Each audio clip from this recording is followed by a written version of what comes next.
My name is Emily, and I'm 29.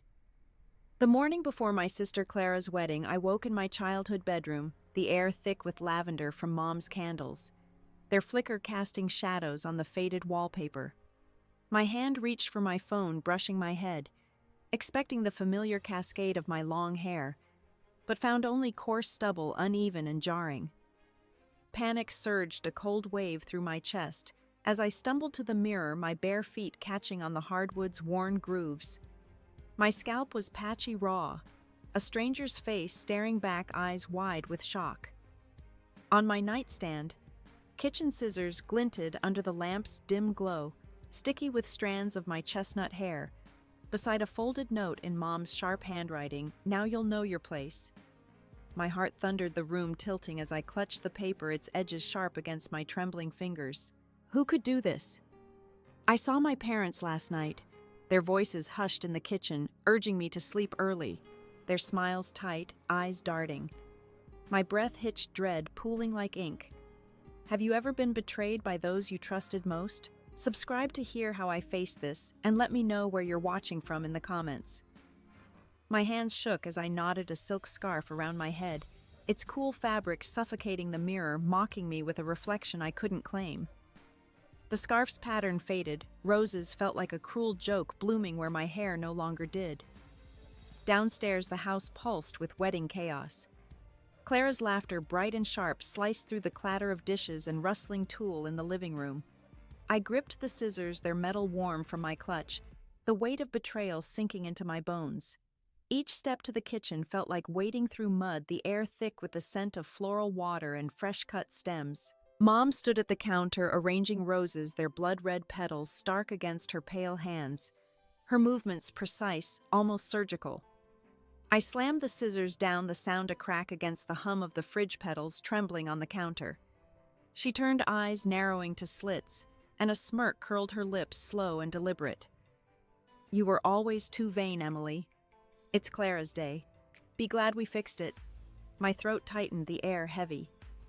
Her words a blade twisting in my gut. "Why?" I whispered, voice barely mine, cracking like dry twigs. She shrugged, snipping a stem with a snap, the rose falling limp. "To keep things fair, darling.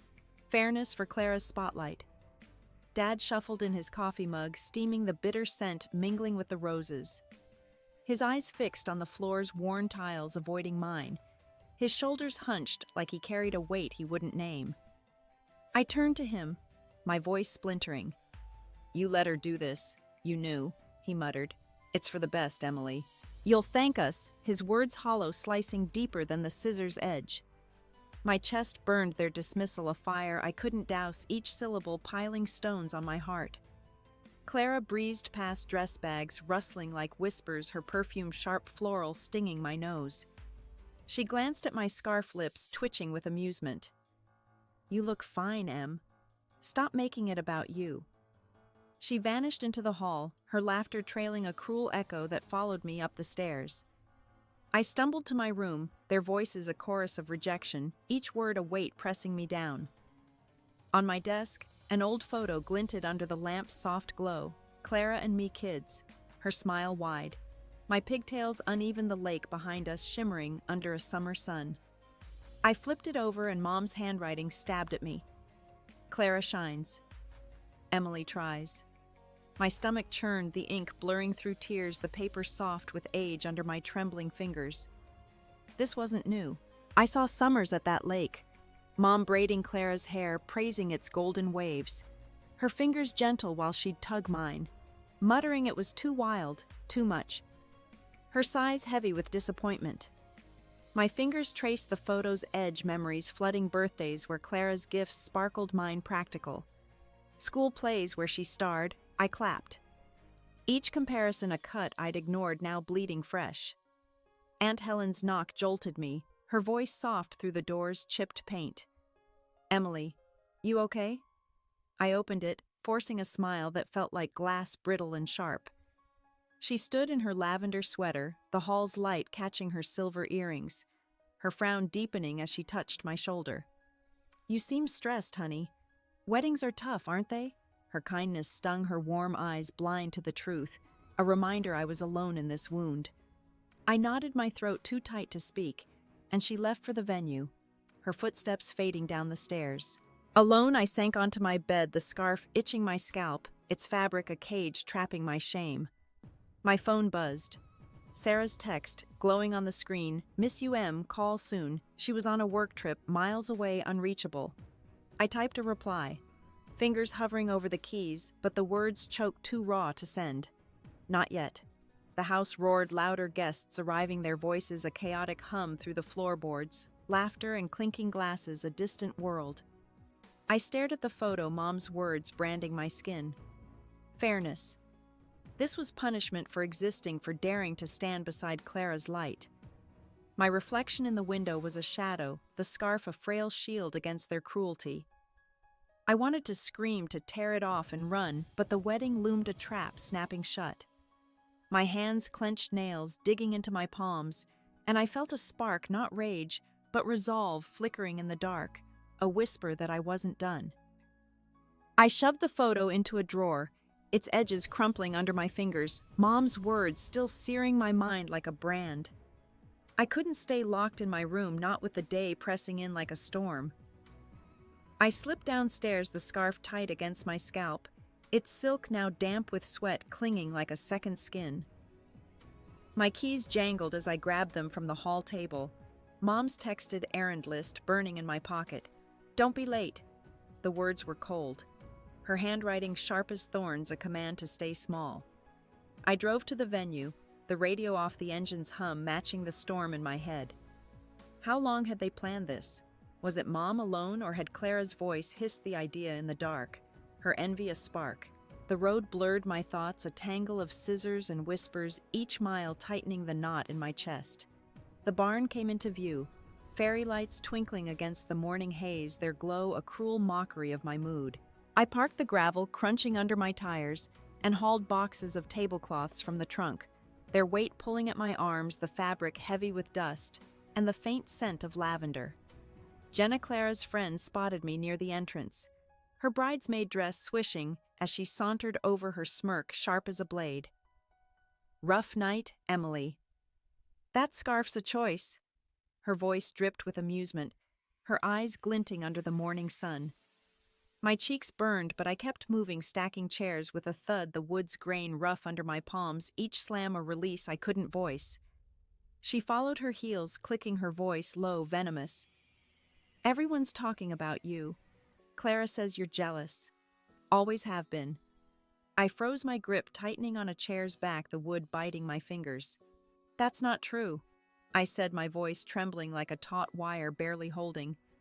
She laughed sharp and mean, tossing her hair, the motion practiced cruel. "Sure, keep telling yourself that, sweetheart." I turned away, folding napkins at a corner table, their linen crisp but blurring in my vision, as her words burrowed deep, clawing at old scars. Jealous. I'd spent years lifting Clara up, cheering her promotions, her engagement, while Mom's sighs followed me like shadows, her nods reserved for Clara's triumphs. I remembered high school Clara borrowing my essay for a contest, winning, while Mom beamed, never asking questions, her pride a light I couldn't touch.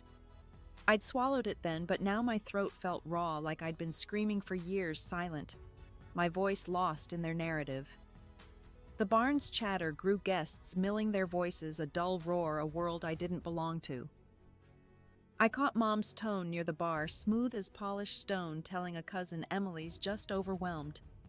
"She'll be fine." My stomach twisted her lie, a blade carving me into something weak. I wanted to march over, rip off the scarf, and shout the truth, but my feet stayed glued, fear whispering, "What would they think? Poor Emily." Always dramatic. I ducked into the bathroom, the tiles cold under my feet, and splashed water on my face. The chill sharp but fleeting. The mirror showed a ghost, my eyes hollow, the scarf fraying at the edges, a flimsy veil over my shame. I thought of Sarah, her voice a lifeline I couldn't reach. I dialed, desperate for her steadiness, but it went to voicemail. "Hey, it's me," I whispered, my voice cracking like dry leaves. "I need you. Call me." I hung up, the silence heavier than the barn's noise, a weight pressing my chest. Back outside, Clara posed for photos, her smile radiant, her dress catching the sun like a halo. She caught my eye and beckoned, her gesture sharp and patient. I hesitated, my hands clammy, then approached her perfume, stinging my nose, floral and harsh. "You're bringing everyone down, Em," she hissed, her voice low, a whip. "Smile or stay out of sight." Her words were a slap, her laugh returning as she faced the camera, erasing me with a turn of her head. I walked away, my chest tight, and saw Dad by the buffet alone, stirring his drink, the ice clinking softly in his glass. I approached, hoping for a crack in his wall, a sign he saw me. "Dad," I said, soft as a prayer, my voice trembling. "Why didn't you stop her?" His eyes, tired and gray, met mine briefly before dropping to the floor, his sigh heavy final. "Sometimes you pick your battles, kid," he said, his voice a ghost fading into the noise. My heart sank, his choice clear. Clara, Mom, peace over me. As I loaded the last box into my car, a child ran by, her braid bouncing, pointing at me. "Why's her head wrapped?" she asked, her voice piercing through the crowd. Her mother shushed her, pulling her away, but the question lingered, a blade in my side. I drove home, the road blurring through tears, my anger a low boil ready to spill. They thought they'd silenced me, but they'd only lit a fuse, its spark growing brighter with each mile. The barn's glow warmed as evening settled, strings of lights weaving through the rafters, casting soft shadows on the weathered wood. Guests trickled in, their laughter scraping my nerves raw from Jenna's taunts, each giggle a needle in my skin. I lugged chairs to the reception area, my arms burning under their weight. Mom's new list: carry, chairs, fetch wine, stay out of photos, crumpling in my pocket. Her handwriting sharp as thorns, a command to vanish. I wanted to tear it apart, to scream, but my hands moved on instinct, stacking, arranging, hiding in plain sight. Jenna appeared again, her smirk wider, leaning against a table with a drink, the ice clinking softly, her eyes gleaming with malice. "Did you try shaving your head for attention?" she said, her voice loud enough for a passing aunt to glance over, her brow creased with curiosity. Pathetic Emily. My jaw clenched, but I slammed chairs into place, the wood's grain rough under my palms, each thud a release I couldn't voice. She didn't stop, her voice a needle piercing deeper. "Clara's right. You've always been desperate to steal her shine, always chasing her light." I turned, my voice low, steady, despite the shake in my chest. "You don't know me, Jenna." She laughed, tossing her hair, the motion practiced cruel, her earrings catching the light. "Oh, I know enough. You're the sad sister who can't let Clara have one day." My chest tightened, her words slicing into memories. Clara's engagement party. Jenna's whispers to guests, her eyes on me like I was a rival, her envy a quiet poison. Now she had a weapon and she wielded it with glee, her smile a mirror of Clara's coldness. I moved to the bar, arranging glassware, their clink a fragile rhythm against the growing hum of voices, when Mom's voice drifted from the dessert table, syrupy, convincing, layered with a practiced sorrow. "Emily's going through a phase," she told a family friend, her head shaking, her earrings glinting faintly. "She cut her own hair, you know, jealous of Clara's moment." A glass slipped in my hand, its weight sudden cold, but it didn't break. I wished it had to feel anything but this suffocating lie. Her story was a tapestry weaving me as unhinged, and the friend's nod, her gentle pat on Mom's arm, choked me with their misplaced pity. I slipped outside, the evening breeze cool, carrying the scent of hay and distant rain, the sky bruising with dusk. The scarf itched, a relentless reminder of their hands in the dark, their betrayal carved into my skin. I leaned against the barn's rough wood, my breath uneven, and dialed Sarah again, my fingers trembling on the phone's cool glass. Voicemail answered, her absence a fresh ache. I didn't speak, my words too heavy, and paced instead, my shoes crunching gravel, each step a pulse of anger. Prom night flashed back, Clara spilling juice on my dress. Calling it an accident, Mom laughing, saying I'd still look fine, her eyes never meeting mine. I'd believed them, then trusted their love, but now the pattern was clear, each slight a stone in a wall to keep me small, to dim my light. Back inside, Mom waved me over, her smile, tight as wire, her eyes cold. "Emily napkins. Now." Her command was a whip cutting through the chatter, and I nodded, my throat locked, moving to a corner table. As I folded linen, my fingers clumsy, a guest whispered nearby. Poor Emily, always in Clara's shadow, her voice soft, pitying. My face burned, their words salt in an open wound, stinging deeper than I could bear. The napkins blurred under my fingers, each fold mechanical, Mom's lies looping in my mind like a cruel refrain. I glanced up, catching Clara across the barn, her laughter cutting through the chatter, a blade through the hum. She twirled for a photographer, her dress catching light like spun gold, flawless, untouchable. For a moment I hated her ease, her radiance, the way she claimed every eye without effort. I shook it off, refocusing, but her eyes met mine, sharp as glass, and she strode over, her smile gone, her steps deliberate. "You're sulking again," she snapped, her voice low, a whip cracking. "You're embarrassing me, Emily. Fix your face or leave." My hands crushed the napkin, its linen crumpling, my voice barely steady, trembling like a leaf in wind. "I'm here helping Clara." She rolled her eyes, her earrings glinting, her voice colder. "Helping, you're dragging us all down. This is my wedding, not your pity party." Her words stole my breath, a punch I couldn't dodge, her perfume lingering sharp and bitter as she turned away, her heels clicking, leaving me invisible in her wake. I stood needing space and slipped into a side room, chairs stacked high, their wood cool and rough under my touch. The quiet was a brief shield, but it shattered as Jenna's voice drifted through the door, venomous, talking to another bridesmaid. "She's always been like this," Clara says, obsessed with being prettier, always chasing her spotlight. I sank against the wall, my knees weak, the scarf slipping, exposing a patch of stubble, its roughness a mark of their hands while I slept. Obsessed, I dimmed myself, for Clara swallowed Mom's comparisons, her hair, her grace, her everything, pretending they didn't bleed me dry. I slid to the floor, my fingers tracing the stubble, seeing Mom's smirk, Dad's averted eyes, Clara's coldness.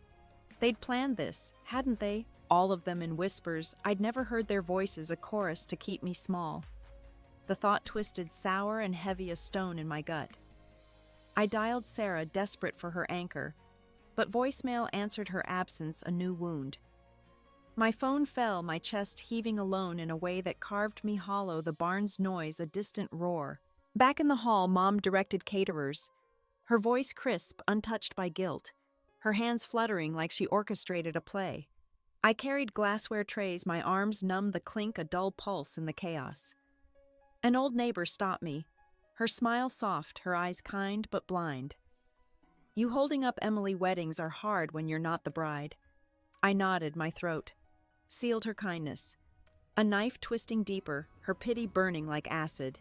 She didn't know, didn't see, but her words wove into their net, caging me.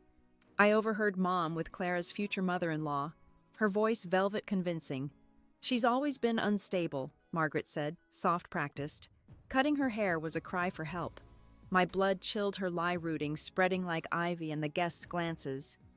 Their whispers tightened around me. I looked to Dad, praying for a crack in his silence, but he stared into his glass, the ice melting his distance, a wall I couldn't climb.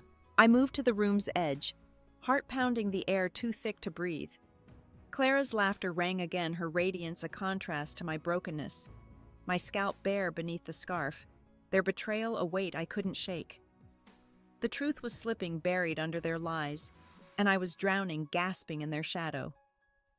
The rehearsal dinner glowed, white linen tables and candles flickering, pretending all was well, their light dancing on the barn's beams.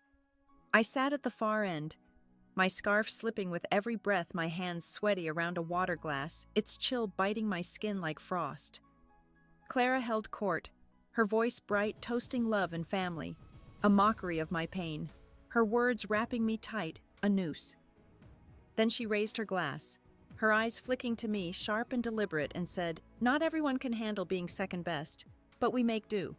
The room's soft laughter was a blade cutting deep, each chuckle a pin in my chest. My face burned, the glass trembling, my pulse a drum beating through my veins, loud and unsteady. The scarf shifted, exposing a jagged patch of scalp, and a woman nearby gasped, her hand flying to her mouth, her bracelet jangling softly. Whispers spread, eyes pinning me like spotlights, their weight suffocating. Mom swooped in, her voice loud, syrupy with false concern. "Oh, Emily, don't worry, we'll fix your mistake. Dear," her nails digging into my arm, her smile a mask hiding the scissors' truth. The room spun, her words twisting deeper, a knife in my core. My mistake. She was burying my truth before them all, rewriting me as the villain. I pulled away my chair, scraping the wood, and stumbled to the patio, the night air sharp with the scent of pine, not enough to calm the storm raging inside. My hands shook, adjusting the scarf, its fabric a chain heavy and unyielding. Footsteps crunched, and Uncle Frank appeared, Dad's brother. His face-lined eyes creased with worry, his flannel shirt soft under the moonlight. "Emily, what's going on?" "You look like hell." His voice was gruff, kind, a lifeline in the dark. I choked, shame tangling my words, my throat tight as wire. He stepped closer, eyes narrowing. "What happened to your hair?" I broke the truth, spilling raw, jagged. Waking to stubble scissors, glinting Mom's smirk, Dad's silence, Clara's cruelty. Each word a stone I'd carried too long. My voice cracked, tears scalding my cheeks, hot and relentless. Frank's face hardened, his fists clenching, his knuckles white under the patio's dim light. "They did this to you," his voice was low, a growl shaking with rage. I nodded, breath hitching, my hands trembling like leaves. He grabbed my hand, his grip firm, calloused, pulling me inside. "We're not letting this slide, Emily." He marched to the room's center, boots heavy on the wood, silencing chatter like a thunderclap. "Margaret Robert, you mutilated your own daughter." Forks clinked against plates, heads turned, eyes wide. Mom froze, wineglass poised, and laughed high. Forced her earrings, catching the candlelight. "Frank, don't be ridiculous. Emily's just confused, always has been." Dad stared at the table, pale mute. His hands folded, a statue of guilt. My heart pounded, faces blurring their judgment, a weight pressing my lungs. Frank pressed on, voice thunder, shaking the air. "I saw the scissors in her room, Margaret. You think this is a game? You cut her hair to keep her down," gasps, rippled eyes darting between me and Mom, the scarf falling fully. My scalp bare, raw under the lights. Clara slammed her glass down, face red, her voice a shriek. "You're ruining everything, Emily. This is my night." Her shout echoed, a wound laid open, and I stood exposed, the room a storm I couldn't escape, my skin prickling under their stares. Clara's shout rang, her face twisted, as she closed in, her grip tight on my wrist nails, biting my skin. "You always do this, Emily. You make everything about you." Her voice cracked, not with guilt, but rage, as if I'd stolen her light, her crown. I tried to pull away my legs. Leaden, the room's eyes a tide pulling me under. Mom stepped forward, her mask slipping, composure fraying like old cloth. Her voice sharp over the murmurs. "That's enough. Frank, enough. Emily's been troubled for years. This is just another outburst, another scene." Her words were venom, stripping me bare, each syllable painting me as mad. I saw nods among the crowd, their faces softening with pity. Not for me, but for her. Their whispers a net tightening. She was winning my pain, her canvas, my truth twisted into delusion. Frank's jaw tightened, his eyes blazing. But before he could speak, Ethan stood his chair, scraping, his voice low, cutting through the din like a knife. "Is this true? Clara? Did you know about this?" She flinched, her grip on me, loosening, panic flashing in her eyes like a cornered animal. "Of course not." "Ethan, she's lying," she stammered, her voice thin, fraying the room heavier, doubt creeping like fog. I wanted to scream, to let my truth tear free, but my throat was dry, words trapped behind a wall of shame. Dad's eyes met mine, wet, guilty, the first time all night, but he stayed silent, his hands clenched on the table, knuckles white, his betrayal louder than Clara's shouts. Every year I'd begged for his shield crashed down, leaving me bare, exposed, my heart a raw wound. Clara's old teacher, Mrs. Ellis, stood, her voice trembling, her gray hair catching the light. "Margaret, I found something in the guest book last week," she said, holding a page, her hands shaking, the paper crinkling. It says Clara shines. Emily fades. Did you write this? Gasps spread a wave through the crowd, Mom paling her mouth, opening wordless, her wineglass trembling. My heart splintered fades. That was their goal, to erase me, to dim my light until I vanished. Clara spun to Ethan, her voice desperate, high-pitched. It's not what it looks like, Ethan, please. He stepped back, his face stone unreadable, his eyes dark with doubt. Whispers grew, guests pointing their eyes, needles on my skin piercing, relentless. My pain was bare, a spectacle for strangers to dissect, to judge. Mom grabbed Clara's arm, pulling her away, her heels unsteady, her face ashen. The damage was done, the truth clawing free, but it didn't feel like victory. It felt like drowning my chest tight, the air gone. I backed to the exit, breath shallow, the room closing in, its candlelight flickering like a fading pulse. My fingers brushed the doorframe gravel sharp under my shoes in the parking lot. I sank against my car, sobs, tearing through raw and relentless, my body folding under their cruelty's weight. The stars blurred above the barn's hum, distant, a world I didn't belong to. Everything I'd held together was gone, shattered before them all, and I had nothing left, my heart, a hollow ache under the cold night sky. The gravel bit my palms, leaning against my car, sobs, fading into the night's chill, the air sharp with pine and regret. The barn's hum carried Clara's voice, Mom's lies, a chorus of betrayal that echoed in my bones. My fingers brushed my stubble coarse under my touch, and something shifted, a spark, not surrender. I wasn't drowning. I was done being their shadow. I drove home, the road, quiet stars fading into dawn, my mind a forge hammering resolve. They thought they'd broken me, but I was rising, my anger a fire they couldn't douse. The house was a storm of wedding prep. As I pulled in, Mom's shouts about centerpieces cutting through the morning haze. I slipped upstairs, dodging her voice sharp as glass, my steps silent on the worn stairs. My phone buzzed, Sarah, finally her name, a lifeline on the screen. I answered, voice hoarse, raw from crying, and spilled everything, the scissors glinting, the guest book's cruel words, Ethan's doubt flickering in the barn's light. She listened, her breath steady through the line, then said, Em, you're not their punching bag. Show them who you are. Show them your strength. Her words lit a spark, fierce and bright, warming my chest. I hung up, hands steady for the first time in days, and began planning, my mind sharp-focused. I'd go to the wedding, not their victim, but Emily, whole unbowed. I called Lila, my neighbor, her voice warm, steady, mentioning a wig from her chemo days.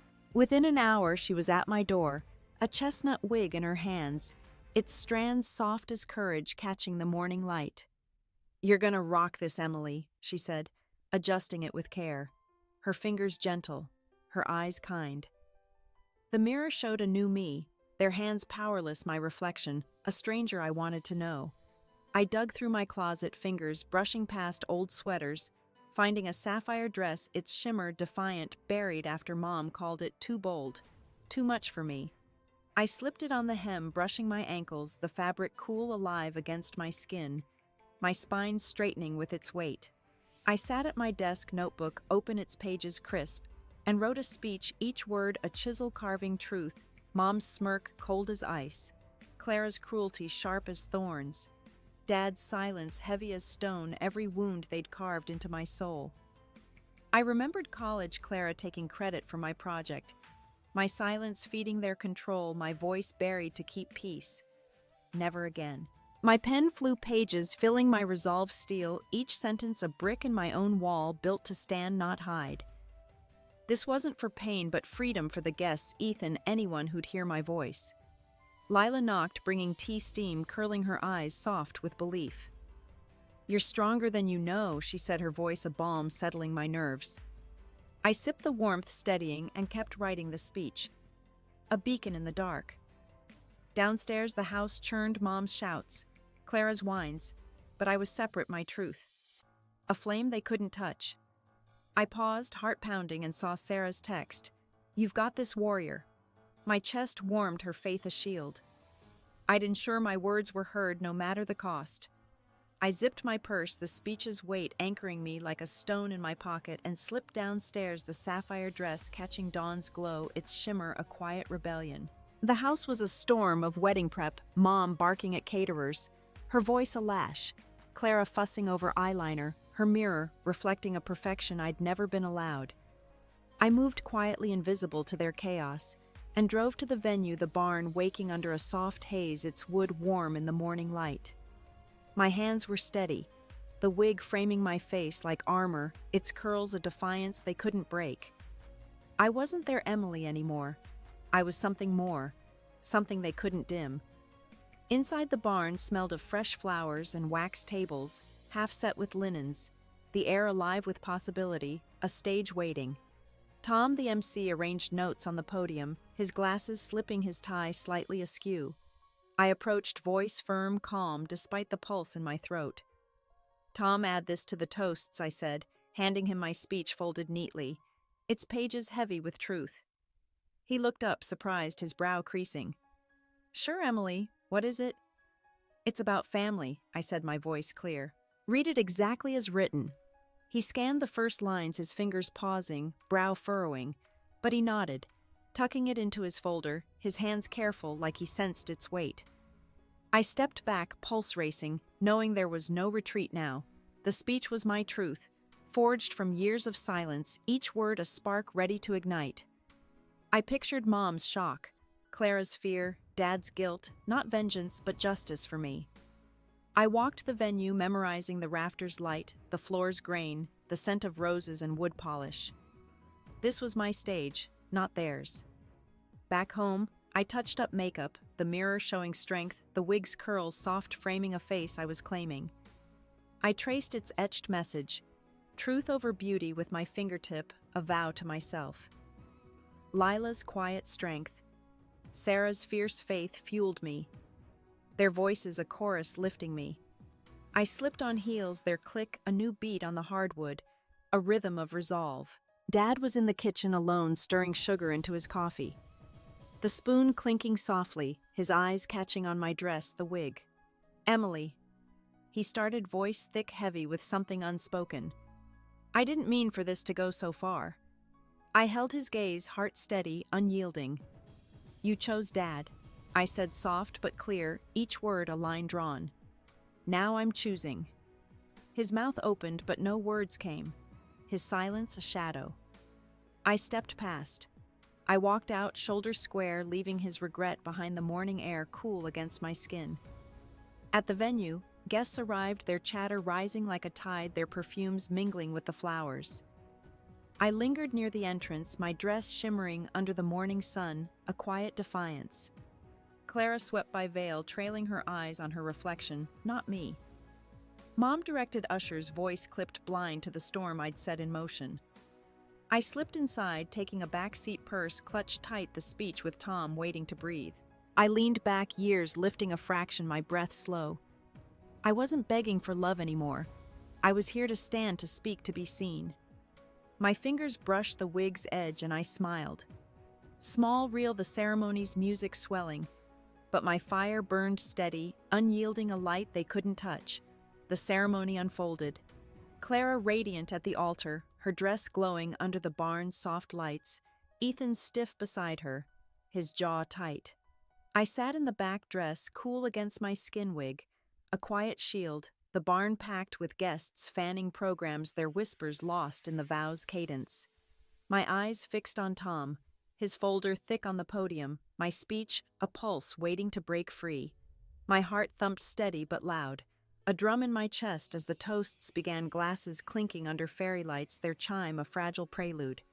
Tom cleared his throat, voice warm, carrying over the crowd like a tide.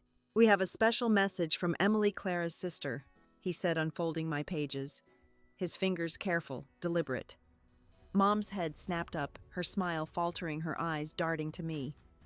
Clara's bouquet trembled in her hands, her face paling under her veil.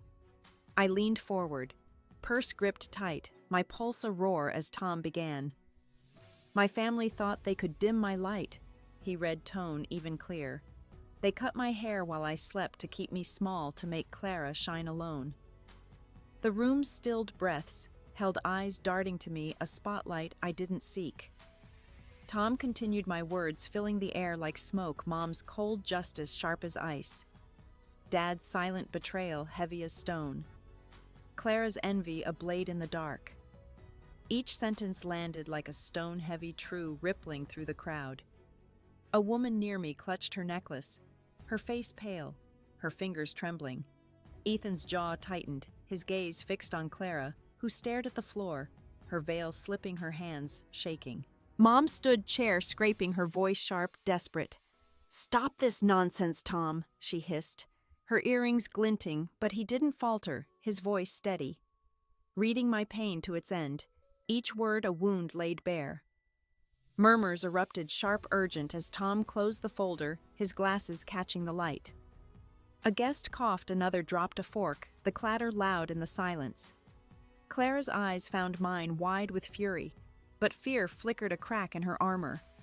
She whispered to Ethan, hands frantic, but he pulled away, face a mask, eyes dark with doubt.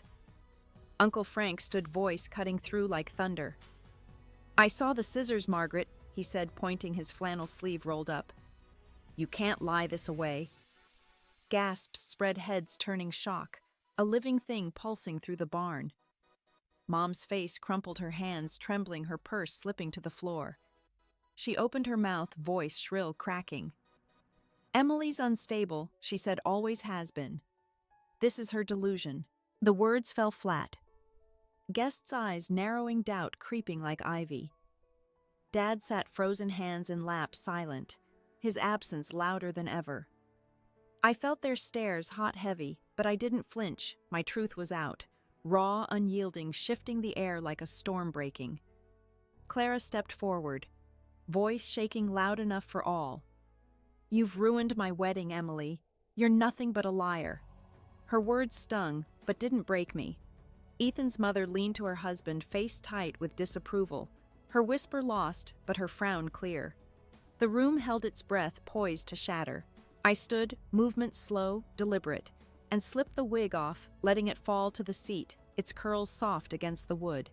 My scalp's stubble gleamed stark under the lights, undeniable. Gasps flared, a collective flinch, Clara's eyes wide, her bouquet dropping, petals scattering like ash. Mom's hand flew to her mouth, face ashen, her breath a sharp gasp. The silence was deafening, a weight pressing my bones, my truth written on my skin, a story they couldn't rewrite. The silence stretched brittle as glass, my scalp tingling bare under the barn's warm glow. Clara's petals lay crushed, her face, pale lips parted, silent, her veil slipping further, a fragile crown. Ethan turned away, shoulders rigid, whispering to his best man, his voice low, urgent, lost in the crowd's hum. Guests shifted, their murmurs low, a tide of judgment and unease. Their eyes no longer pitying, but sharp curiosity, doubt, a question unanswered. Mom sank into her chair, hands trembling, her purse slipping to the floor, its contents spilling, a lipstick, a tissue, a small mirror catching the light. She stared at the table, fingers twisting a napkin, avoiding me, her face a mask cracking. Dad's head bowed, knuckles white on his glass. The ice long melted his silence, a fortress taller than ever shutting me out. Uncle Frank sat, face grim, his nod to me a tether steady in the storm, his eyes fierce with belief. A guest, Clara's coworker, slipped out, phone in hand, screen flashing, as she recorded her steps, quick, purposeful. My stomach twisted, my truth was spilling beyond the barn into a world I couldn't control. Another guest, an old family friend, leaned to her husband, her whisper carrying soft but sharp. I always knew Margaret was hard on Emily, always pushing her down. Her words cut a crack in Mom's perfect facade, a truth others had seen but never spoken. Clara's maid of honor, not Jenna, stepped to her side, touching her arm, her bracelet glinting, but Clara shrugged her off, eyes on Ethan, who wouldn't look, his face stone unyielding. Her hands shook, gathering her skirt veil, catching on a chair, tearing slightly, a soft rip in the silence. She moved to the side, exit steps uneven, the crowd parting, faces shocked, uneasy, their whispers a hum of judgment. My chest tightened, not with triumph, but a heavy ache. She was unraveling, and so was I. my heart caught in the truth's raw edge. Ethan's mother, Rose Purse, clutched tight, her heels sharp against the floor, following Clara out, her face a mask of disapproval, her steps deliberate. The room shrank air thin, as if my speech had drained its life, leaving only tension. Guests avoided my eyes, forks clinking too loudly, laughter gone, replaced by a hum of unease. I stood alone, wig on the seat dress, heavy its sapphire sheen, dull under the weight of their stares. I'd sought truth, but this was raw, messy, a wound laid bare for all to see, to pick apart. I walked to the back steps, slow, the barn's warmth fading, its candlelight flickering like a dying pulse. Outside, evening air, cooled sky bruising purple, the scent of pine sharp. I leaned against a tree bark, rough under my palms, breath shallow, the weight settling heavy as stone. My phone buzzed, Sarah's text. Saw a clip online. You're so damn brave. My throat tightened, her words a spark in the dark. Brave, I felt hollow, everything poured out, nothing left but echoes. The barn glowed behind its light. Distant, a world I couldn't return to, not yet. A week later, I woke on Sarah's couch. Her apartment's hum, soft city, stirring outside her window, its pulse a quiet comfort. Rain and coffee scented the air, a balm after the barn's storm, the city's gray light filtering through blinds. I sat up, fingers brushing my buzzed scalp, softer now, no longer raw, a texture I was learning to claim. The mirror across the room showed a new me, not their victim, but someone finding her feet, her eyes steadier, less haunted. Sarah flipped pancakes in the kitchen, hair tied back. Her smile warm, her apron dusted with flour. You're up early, she said, sliding a plate over the syrup's sweetness filling the air. I nodded, the scent grounding me, a small anchor in the quiet. We ate, forks clinking, a rhythm of comfort. The pancakes warm, soft, a taste of normalcy I hadn't known I craved. After breakfast, she suggested a walk, saying fresh air might clear my head. Her voice gentle, not pushing. I pulled on a knit cap, not for shame, but for the chill, its wool soft against my scalp, and agreed, my steps lighter, unburdened. The park buzzed, joggers, dogs, barking, leaves, crunching underfoot, their golden hues bright against the gray sky. We walked, slow breaths, visible Sarah's presence. A steady pulse, her scarf fluttering in the breeze. I thought of the viral clip messages flooding my phone, strangers calling me brave, others asking how I survived, their words, a chorus from a world I didn't know. It felt distant, a tale I hadn't lived, its weight fading like morning fog. We sat on a bench, kids chasing a ball, their laughter high and free. Sarah broke the silence, her voice soft, warm. You're different, Em. Stronger, like you're stepping into yourself. My throat tightened, her words. A mirror I wasn't ready to face. I don't feel strong, just tired, I admitted, my voice low, raw. She squeezed my hand, her grip warm, sure. Tired's okay. It means you fought, means you're still here. Her words warmed me, heavy like a quilt on a cold night, wrapping me in truth. I leaned back, the bench cool against my spine, the park's noise fading, my mind still resting in her belief. Later I started therapy. Nora's office small, her voice calm, questions, sharp cutting, gently to the bone. She probed my childhood beyond the wedding, and I spoke of lake summers, swimming alone, the water cool holding me while Clara posed for Mom's photos, her laughter echoing across the shore. Nora listened, jotting notes, her pen scratching softly. You've carried their weight a long time, Emily, she said, her eyes steady, kind. It cracked me open, a buried truth rising sharp but freeing. At Sarah's, I journaled the lake's water, vivid, its ripples holding me when no one did. My pen moved slow, each word a step lighter, the paper catching my thoughts like a net. I wasn't whole, but I was here, breathing my heart, less heavy hands, steady, closing the journal under the window's soft light, the city humming outside, a quiet promise of tomorrow. Sarah's apartment glowed with string lights, a year-round warmth, their soft twinkle a contrast to the city's gray dusk. We cooked pasta, steam curling the kitchen alive with garlic and basil, laughing at her terrible music taste, an old pop song blaring from her phone. It was ordinary, a gift free of their cruelty, a moment where I wasn't defined by their hands. After dinner, I stepped onto her balcony. The city's sprawling lights flickering like stars, their glow soft against the skyline. My cap-off breeze cool on my scalp. I let traffic's hum and distant horns wash over me, a tide pulling away the last of the barn's weight. My breath slowed the air sharp with autumn grounding me in the now. Aunt Helen called, voice shaky, wanting to meet. We sat in a quiet cafe, her hands wrapped around a mug, steam rising, her eyes red tears brimming. I'm sorry, Emily. I didn't see how they treated you, how they pushed you down. Her voice trembled, her lavender scarf loose around her neck. She spoke of Mom's childhood, their mother favoring her, leaving Mom bitter, chasing approval through Clara, her mirror. It didn't excuse her, but it made her human, not a monster, her pain a shadow cast on me. I listened, my coffee cooling its bitterness sharp on my tongue, and nodded. Thanks for telling me, I said, voice even steady. It was enough, a crack in the wall letting light through. Back at Sarah's, I met Lila in the hallway, watering a tiny fern, her smile bright, her hands steady with care. Your buzz looks fierce, she said, nodding at my scalp, her voice warm as sunlight. It suits you, Emily. I touched my head, surprised at how light her words made me feel, like a weight lifting. We talked gardens, hers, small thriving, its green, a quiet rebellion. She gave me basil seeds, their packet soft, a promise in my hand. Plant these, she said, they're tougher than they look, like you. I smiled, the first real one in days, and took them, my fingers brushing the paper, a vow to grow. That night by Sarah's window, seeds on the sill, I journaled letters I'd never send Clara. I forgive your fear, not your hands. Mom, your pain isn't my burden.